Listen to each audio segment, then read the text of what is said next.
Okay, Blackbyrd, tell me about the guitar that Lisa photographed on a velvet sheet or lighting at the Nokia Theater. Yes, that guitar is my Framus Diablo. My baby. Actually, my baby. How long have you had that guitar? About 2 years.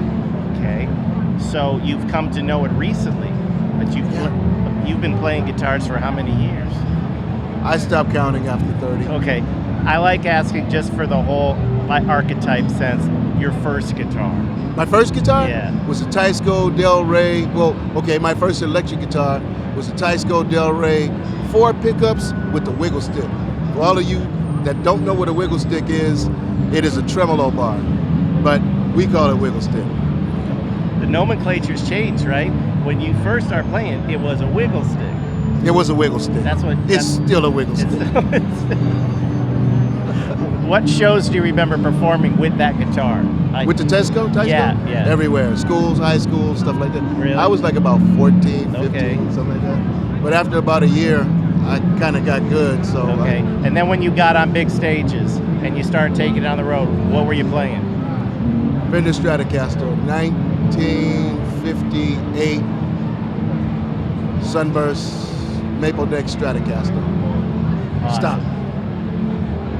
Is this guitar, this Framus, is it a composition or a compilation of past guitars? Is it under your specs?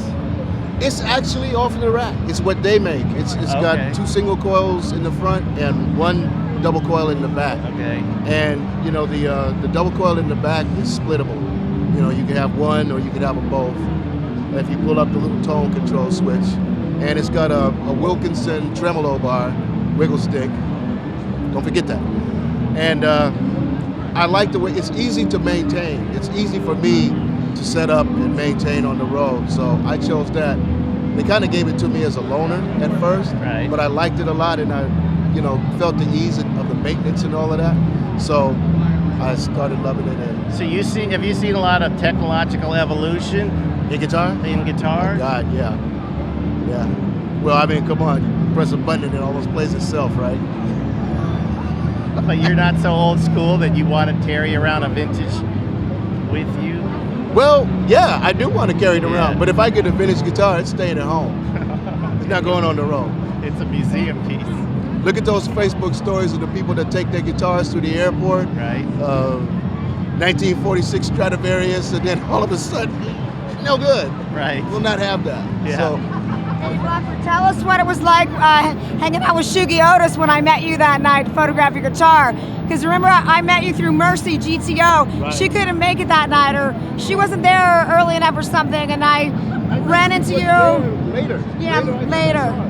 And I photographed your guitar in the green room, and that was the green room for P-Funk, and everyone was coming in while I was shooting your guitar, so I had a full audience.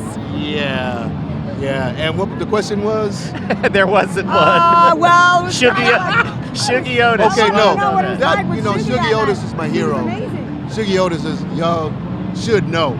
Shuggie Otis is my hero. We went to the same junior high school together. I heard about Johnny Otis, her son, the genius, plays the guitar, and my brother introduced us, and some kind of way we hooked up. And I heard him play one time, and I stuck like glue ever since. I mean, I was probably at his house every other day, if not every day. So his performance that night was unbelievable, and he was the best person you could have had to open up for George Clinton and P-Funk. That's my boy. That's my hero. All right.